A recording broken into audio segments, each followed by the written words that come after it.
नमस्कार मित्रांनो, कोर्ट कचेरी या युट्यूब चॅनलवर आपल्या सर्वांचं स्वागत आहे आणि मी आपला वकील मित्र विशाल गावडे। चला तर मग कायद्याचं म्हणजेच तुमच्या फायद्याचं बोलूया।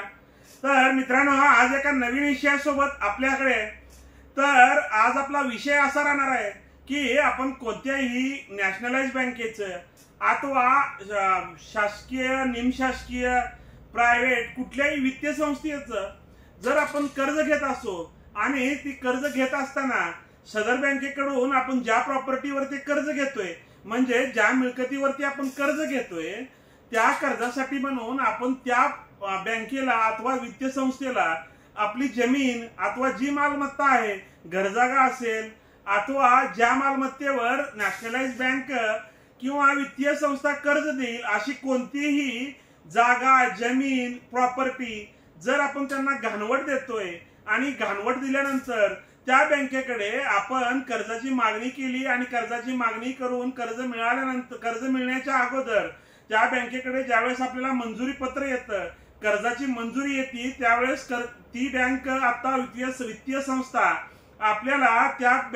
प्रॉपर्टीचे मॉर्गेज करून देण्यासाठी सांगते। त्या पद्धतीने आपण जे काही संबंधित सब रजिस्टर ऑफिस असेल त्या सब रजिस्टर ऑफिस मध्ये जाऊन त्या जमिनीचे आपण मॉर्गेज करतो आणि मॉर्गेज करून संबंधित बँकेकडे जमा करतो। जमा केल्यानंतर बँक आपल्याला कर्ज देते, आपल्या खात्यावर कर्ज सोडते आणि कर्ज सोडल्यानंतर काही काळ गेला तर आपण सदर बँकेकडे त्याची परतफेड करत नाही आणि काही आर्थिक अडचणीमुळे आपण सदरची प्रॉपर्टी जर त्रयस्थ व्यक्तीला विकली अथवा त्रयस्थ व्यक्तीच्या नावे केली तर त्या बँकेचा असणारा इतर हक्कातील बोजा, त्यामुळे आपण जे कृत्य करतोय ते फार मोठ्या फौजदारी गुन्ह्यास पात्र आहे। ते आपण जर एखाद्या वित्तीय संस्थेकडून कर्ज घेतोय, कर्ज घेऊन त्यांना ती प्रॉपर्टी मॉर्गेज देतोय म्हणजे गहाण देतोय,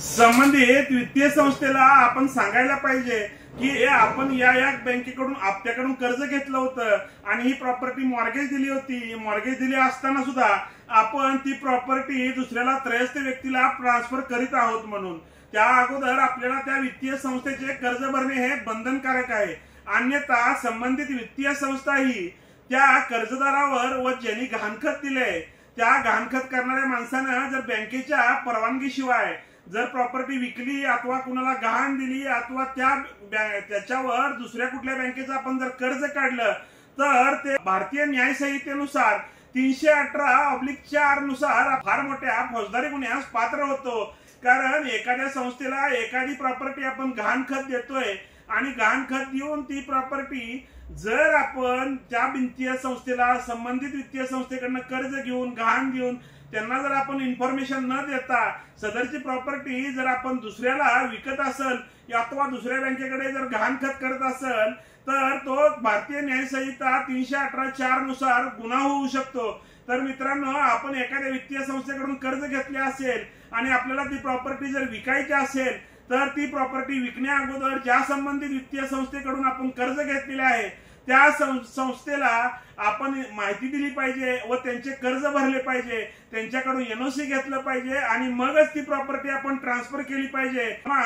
फेस करावं लागेल व त्यातून आपल्याला दंड व शिक्षा देखील होऊ शकते मित्रांनो। तर मित्रांनो, अशाच प्रकारची नवनवीन माहिती ऐकण्यासाठी आमच्या कोर्ट कचेरी या युट्यूब चॅनलला सबस्क्राईब करा व कोर्ट कचेरी ऑफिशियल इंस्टाग्राम व फेसबुक पेजला फॉलो जरूर करा मित्रांनो। धन्यवाद।